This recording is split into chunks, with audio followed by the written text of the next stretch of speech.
So what's up, guys? So this is the Gents Tech studio, actually. This is where all the tech videos are recorded, but I thought this would be perfect to showcase my 50 plus watch collection. So today we're gonna go over my whole watch collection, kind of tell you why I bought the pieces, why I love them, and maybe you get inspired by some of these pieces that you might want to add to your personal collection. Let's hop into it. So let's start with the super high-end pieces. So first off, let's start with one of my favorite watches, and this is the Rolex Yachtmaster 1. It is platinum. The lume on this thing is insane. So honestly, I have nothing but good things to say about this watch. The only downside, it is a little too much. I almost feel like a douche every time I wear this, and I can almost feel the stares every time I wear it. So it is a lot of it's an attention-getting watch, and that's kind of like the only downside to this. Which brings me to my second luxury timepiece, and it's an Audemars Piguet Royal Oak.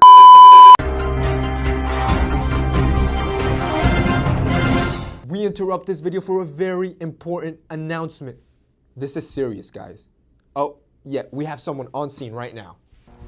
Guys, our new shipment of shirts are finally here, and we have been sold out for weeks, and since these are the best t-shirts in the world, you best believe we can't just make them on instant. These take time and craftsmanship to make. And since I want all of you to get a chance to try one of the best, softest, most luxurious, perfectly fitting t-shirt in the world, make sure to mark your calendar for Saturday, February 10th at 10 a.m. Eastern time. That's when our store is going to be launching live.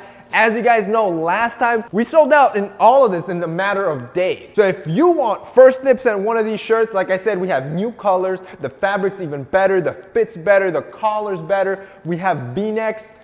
It's amazing. If you want first dibs, make sure you mark your calendar and be ready on your computer. So back to you, Jose. That was it, guys. Now back to a regular video. This is a piece that I've been wanting for the longest, and I finally did splurge on it a couple weeks ago, I think it was. This is the 41mm one, so it is pretty big. But my favorite aspect of this watch is it's not as attention seeking. So when I wear this watch, most people don't even notice, but most people don't even look twice at it.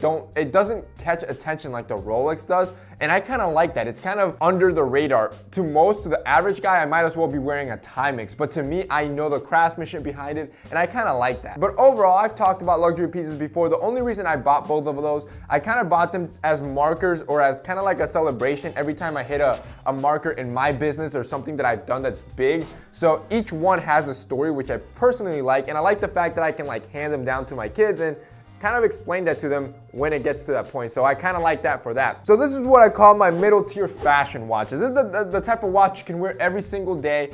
It does get stares because it's a fashion piece and makes you look more stylish, but it's not in the way that it's douchey or over the top or it looks like you're trying too hard. The reality is that I call these my middle tier, but they aren't really, because middle tier is usually around the $600 to $1,000 price point. These watches are nowhere near that. These watches, you can get them for around $100. You can get them super, super affordable. Next, let's move on to the next category of watches that I have, and that is my smartwatch. I don't have a lot here. The only one that I really have is the Apple Watch. This is a great timepiece. I know a lot of people don't like this or consider it a good watch, but personally, I think I do. Having an Apple Watch is almost like a no-brainer because you're always connected. Now, would I recommend it to be your only watch? Probably not, but it's definitely a good part of any collection. Next up, this is kind of like my custom piece watch collection. The cool thing about these watches, they're all custom made to kind of like my personal taste and what I like, which is kind of why I like these. Next up, we have the watches when I'm feeling bold, when I'm feeling kind of like outside the box, or my what I call unique watches. That's where Original Grain comes in. These are the watches that even if you see, I show you a pan, these are the ones that stand apart because they're just completely different. Obviously, those wooden features really make them pop. Next up, we have what I call the luxury fashion watches. So these are high-end fashion watches. They come with a pretty high price tag, but they also come with a little bit more quality. These are the linear watches. Absolutely love these watches. They do wear a little bit small, so preferably they're a little bit more dressy than more so casual or versatile, but it's a great timepiece with a lot of quality. And finally, let's talk about the last category. Here we have what I call my low-end fashion watches. So these are the fashion watches that you'll get sub 100. To me, I love them in my collection because it depends on what I'm wearing.